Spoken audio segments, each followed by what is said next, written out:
It's a Thursday, May 2nd, 2024. This Day Weather Podcast brought to you by Wyoming State Parks.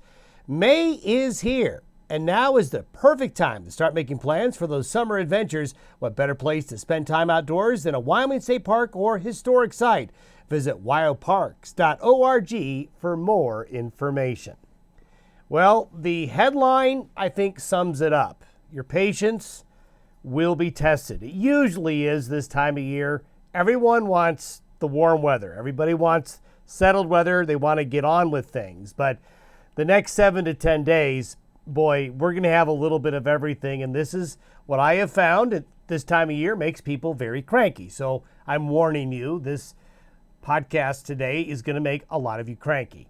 First things first, what we're going to see is generally cool, unsettled weather through Friday. These Pacific weather systems that just keep coming on through are going to keep the threat of showers going off and on, especially later today, tonight, and through the day on Friday. And this will keep temperatures down a bit. Now, we do have, luckily, the timing is such that the weather this weekend, it'll be far from perfect, but you'll want to take advantage of it. It's going to warm up Saturday, even more Sunday, especially for you folks that are long and east of the Continental Divide. West of the Divide, the next Pacific storm system is going to move in, and we're going to see rain and thunder and some mountain snow move into the Pacific Northwest, into central and northern California, into the Great Basin states, into Utah, western Wyoming, western Colorado, and Idaho. That'll happen late Sunday and Sunday night, while east of the Divide will have some pretty mild weather.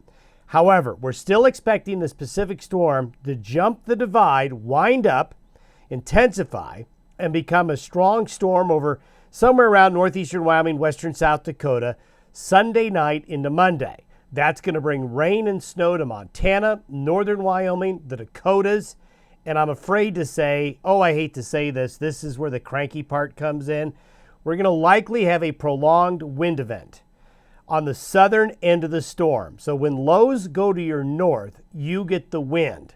So areas north of the low get wet, south of the low, you get wind. And I'm afraid to say it may be a persistent wind getting going Sunday and maybe lasting through Wednesday. This will be for folks east of the divide, but west of the divide, you're going to be impacted as well, especially on Sunday. So that's a real point of contention for folks who are tired of the wind. Then temperatures are going to struggle. Once we have this warm up this weekend, next week is going to be chilly, mid to late next week in particular, as we get towards the second week of May. So there you go. You may want to just stop right here. The satellite image this morning kind of showing why your patience will be tested.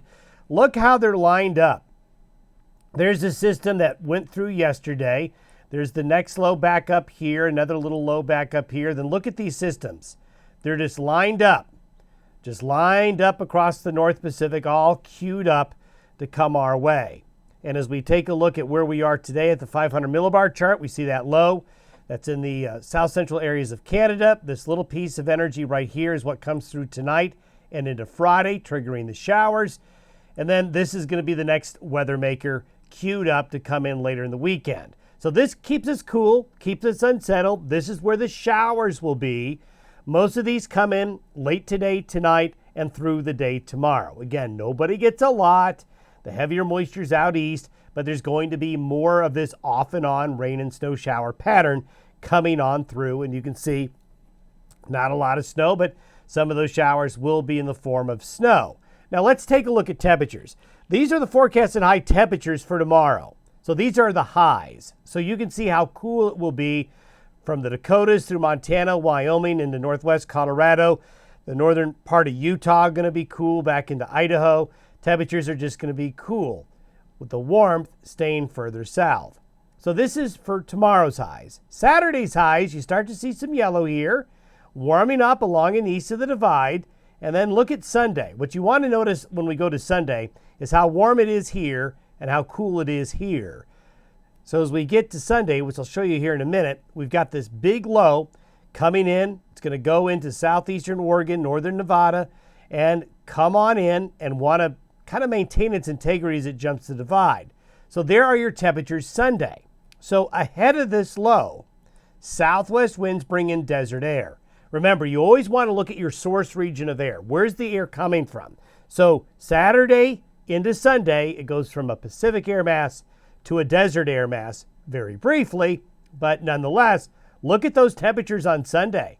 From eastern Montana all the way down into New Mexico, a big warm-up coming, but see the colder weather here? So by 6 p.m. Sunday, temperatures are going to be a lot colder in western Wyoming, back westward, quite warm east of the divide. Then we get into late Monday afternoon. The low jumps. It's going to want to be somewhere near the Black Hills, intensifying a bit. We're going to have severe weather break out right here ahead of that low early next week. We're going to have a high wind event on the southern end of the low. Then the heavier precipitation is going to be up here as that low intensifies and heads north. Then look at all this jet stream energy. All of this energy bottled up coming on in with this low on the back side of it. This is by Tuesday. So notice the low. This is Monday. By Tuesday, it actually retrogrades northwestward. It's going to hang around. And what may very well happen is part of this low could get cut off from the main jet stream. And this leads into what may happen late next week, keeping a cold, moist air mass over the region. But if it takes this trend, if it does this, where it sort of retrogrades, keeps that wind event going on here, keeps it cold and wet up north, again, testing everybody's patience. The precipitation forecast, like it showed yesterday, there's the real possibility of a heavier swath of moisture in this area right here. It'll be rain, and some of that is going to be snow. Now, this is the forecast through Wednesday evening. So you can see the heavier moisture is north, lighter precipitation to the south, and yep, snow levels could be lower than this, but it's going to be another significant spring snow event for the mountains, and we may see more snow than it's showing here, depending on how much cold air gets entrained into the system. So that just takes us basically through next Wednesday. And these are the temperatures by Tuesday. So you can see the colder air returns, chilly conditions move in, and then these are the potential wind gusts. So everybody gets into the act. Nobody really misses out. But this is the cumulative wind gusts between today and next Tuesday.